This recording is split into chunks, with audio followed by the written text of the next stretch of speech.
O caso de hoje foi descoberto pelo grande público da seguinte maneira: os usuários do 4chan estavam navegando no site quando se depararam com um post escrito: descobri que é muito mais difícil estrangular alguém até a morte do que parece nos filmes. Ela lutou tanto. Junto ao post, diversas imagens explícitas da tal vítima foram linkadas. Os usuários começaram a comentar e interagir com o criminoso, que praticamente divulgou o crime lá antes de qualquer outra pessoa ficar sabendo. Pois é, o 4chan não é pra amadores, hoje iremos dar uma olhada nesse caso, então se você curte esse tipo de vídeo, deixa o like aí, se inscreva se você for novo no canal, é de graça, é rapidinho e ajuda muito. E antes da gente começar, vamos a uma palavrinha do nosso patrocinador. O vídeo de hoje é patrocinado pela Blaze. A Blaze é um lugar onde você tem diversos jogos pra se divertir, como o jogo Slide, mas atenção, é apenas para maiores de 18 anos. O jogo Slide funciona assim: você vai colocar um valor e o seu alvo. Quando o jogo começar, a roleta vai girar, e se cair num multiplicador igual ou superior ao seu alvo, você ganha. Para jogar, basta se registrar no site e fazer o depósito nesse botão usando o Pix, que vai aparecer instantaneamente o valor na sua conta e você já vai poder sair jogando. Mas antes de confirmar, use o cupom STACKS para ganhar até R$1.000 de bônus e 40 rodadas grátis. E por fim, pelo amor de Deus, povo, não coloquem dinheiro aqui que vocês não podem gastar, estudem estratégias e joguem com responsabilidade. O link tá aí na descrição e agora vamos ao vídeo.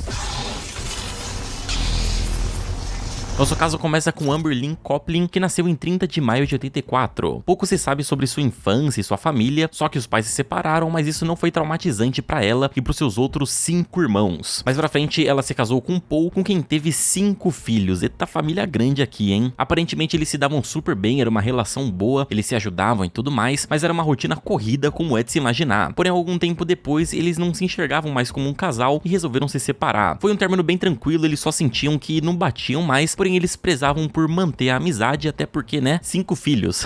Algum tempo depois do divórcio, Amber começou a se relacionar com David Kalak e em 2014 eles resolveram morar juntos. Na época, Amber estava trabalhando como uma agente em uma seguradora, ela também dividia o tempo com os estudos e era voluntária em um programa de escoteiros onde os seus filhos estavam matriculados. Paul, o seu ex-marido, seguiu a vida, porém eles manteram aquela amizade e um continuava ajudando o outro. Eles revezavam nos dias de cuidar das crianças e tudo mais, pro outro poder ter tempo para poder fazer suas coisas. Enquanto Paul tinha essa preocupação de manter tudo nos eixos e tudo funcionando, o atual dela, o David, parecia ser alguém bem diferente. David Kalak, na época com 33 anos, não tinha um histórico muito bom. Seus pais fizeram de tudo para dar o melhor para ele e pros seus 2 irmãos, mas aparentemente David preferiu seguir por outros caminhos. Seu histórico criminal teve início em 97, quando ele ainda era um adolescente e envolve o uso de drogas. Na época ele também foi indiciado por dirigir bêbado e por roubo, que poderia ser só um deslize da época, mas era só os inícios das atividades criminosas de uma pessoa muito problemática. Com o passar dos anos, seus crimes viraram de pequenas infrações de trânsito para, por exemplo, assalto à mão armada em 2011. Ele era uma pessoa muito caótica e imprevisível, e aí ficava a dúvida. A Amber, que era uma pessoa muito focada no futuro, que estava sempre se ocupando e tudo mais, se envolveu com ele sem saber o seu histórico, ou ela acreditava que ele tinha mudado? Bom, os vizinhos contam que em algumas noites eles escutavam brigas e objetos quebrando de dentro da casa deles, mas que logo isso cessava e tudo voltava ao normal, e ninguém teve a coragem de denunciar ou alguma coisa do tipo, porque eles achavam que tava tudo bem e era coisa do casal. Infelizmente isso acontece com frequência até aqui no Brasil, direto a gente vê relatos aí de pessoas que escutam os vizinhos brigando, brigas bem pesadas e tal, e ninguém faz nada porque é coisa do casal. Enfim.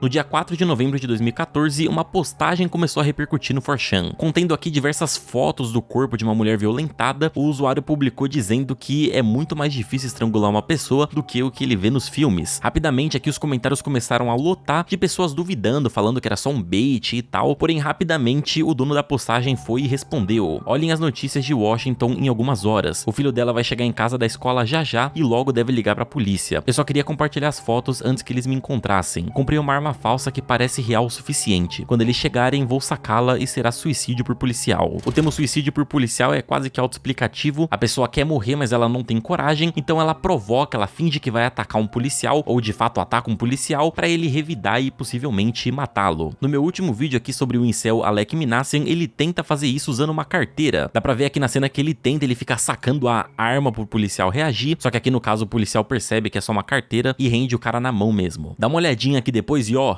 deixa o like pra mim, viu? Mas voltando, nesse meio tempo que as pessoas não sabiam se o post era real ou não, a polícia recebeu uma ligação de que uma mulher foi encontrada morta, e sim, era a Amber, e a pessoa que ligou era o Paul, o ex-marido dela. Eu achei esse tweet aqui de um jornalista da época, e ele disse que um membro da família encontrou o corpo da mulher. Dá pra ver aqui a casa, inclusive, onde rolou, toda fechada e tal. Dentro da casa tinham diversos objetos jogados no chão, tudo da bolsa da Amber foi roubado, exceto a sua carteira de motorista, que foi colocada na cama do lado do corpo dela, e foi riscada com a palavra morta. Também encontraram um porta-retratos com a foto da Amber, que também estava escrito em cima do rosto dela, ela me matou primeiro. As cortinas também tinham diversas frases como más notícias e coisas do tipo, e na cama debaixo das cobertas estava lá o corpo da Amber cheio de hematomas. O corpo estava cheio de mordidas e marcas, perceberam que de fato ela tinha sido estrangulada, e o corpo também tinha diversas ofensas escritas. E outra coisa que também chamou a atenção imediatamente dos policiais foi que numa mesa do canto do quarto tinha um documento afirmando que a Amber tinha feito um aborto. Bom, eles suspeitaram de roubo, suspeitaram que algum inimigo poderia ter feito aquilo, mas eles notaram que o namorado dela tinha sumido junto com o carro dela, e um dos filhos contou também o que ele viu na noite anterior. No dia 3, Amber e David estavam na casa junto com seu filho de 13 anos quando começaram a discutir. A Amber se irritou e pediu para que o David fosse dormir no sofá na sala, pois ela não estava confortável com a presença dele ali. Ela colocou o filho para dormir e quando saiu do quarto, o menino relata que continuou ouvindo a discussão, continuou ouvindo as brigas, mas logo ele pegou no sono. Como eu disse, infelizmente essas discussões eram recorrentes, então ele já estava acostumado. Na manhã seguinte, o garoto levantou às 6 da manhã para poder ir para a escola e estranhou não ver o David na sala. Ele foi até o quarto da mãe, mas estava trancado, ele achou que ela ainda estava dormindo, né, normal, e seguiu para a escola. No fim das aulas, a mãe não atendia o telefone, então ele ligou pro Paul para buscá-lo e chegando em casa foi o menino que encontrou o corpo da mãe. Os vizinhos reforçaram que já tinham escutado as discussões e tal, e para finalizar, o post do 4chan chegou às autoridades. Imediatamente começaram a procurar pelo David. Durante a investigação, a polícia descobriu que durante a madrugada, o David havia passado aqui pela ponte Tacoma Narrows, e às 6h20 ele mandou uma mensagem pro chefe dizendo que não iria trabalhar naquele dia, pois ele tinha feito algo terrível que apareceria no jornal em algumas horas. Ele chegou a mandar a mesma mensagem para um amigo e depois seguiu até uma loja de penhores para vender um notebook por $125. Depois disso ele comprou uma vodka, bebeu e foi até um Walmart. Lá ele comprou uma bereta de airsoft parecida com essa aqui, e bom, ela é bem realista, dá pra enganar bem legal, e se a intenção dele era fazer o suicídio por policial, era capaz de dar bem certo. Aqui no Brasil era só ele apontar o dedo, né, mas enfim. Ao sair do mercado, o David ficou cerca de 40 minutos no estacionamento, e foi aí que ele fez a postagem lá no 4chan. Depois ele desceu aqui de Seattle e foi até Portland, onde passou horas em um dos bares da cidade. Até o momento ele parecia estar bem tranquilo, afinal no jornal não tinha saído nada, então ele ainda tinha algum tempo pra pensar no que fazer. O que ele não esperava é que a polícia já tava atrás sem ter noticiado nada e estavam chegando próximo dele. Ele saiu do bar, pegou seu carro e foi dirigindo, mas ele foi reconhecido e começou uma perseguição. E uma das câmeras de segurança dá pra ver aqui o carro passando,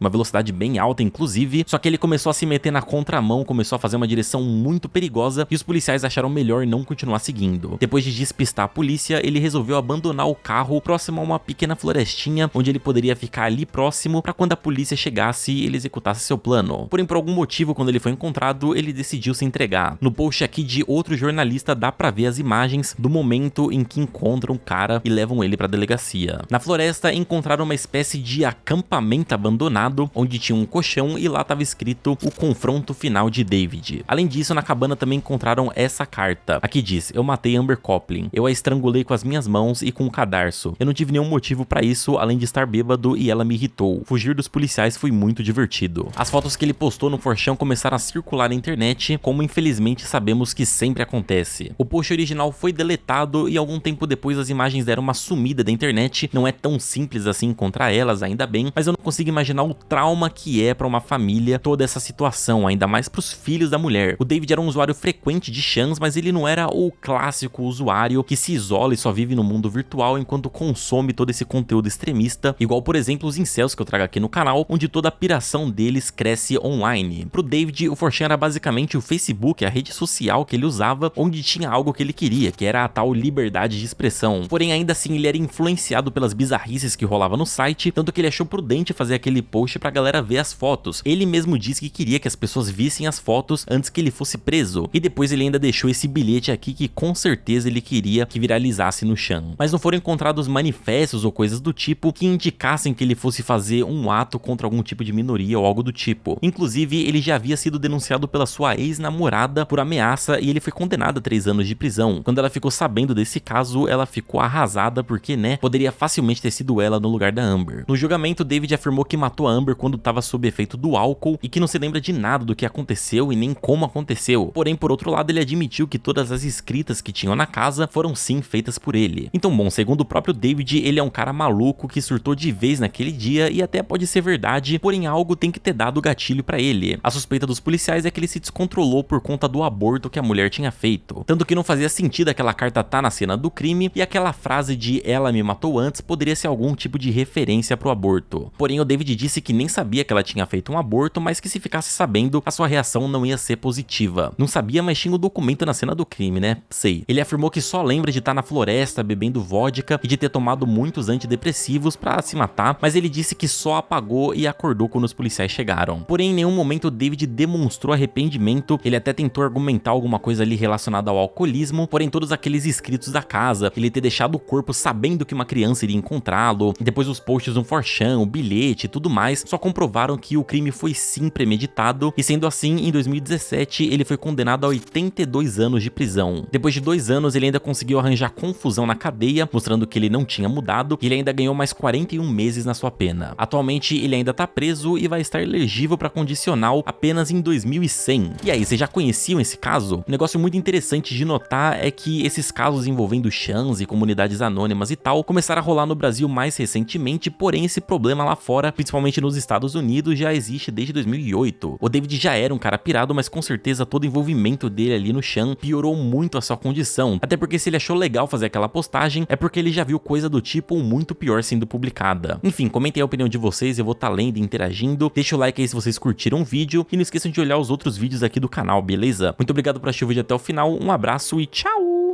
Você quer se tornar um programador, tendo 4 cursos com várias videoaulas, ensinando desde o básico até o avançado de HTML, PHP, CSS, JavaScript e muito mais, aprendendo a criar sites e até o sistema do iFood por um preço baratinho, com um valor único para ter acesso para sempre às videoaulas, com suporte certificado e podendo pegar seu dinheiro de volta em até 30 dias? Conheça o curso Full Stack da Dunk Code, o link tá na descrição.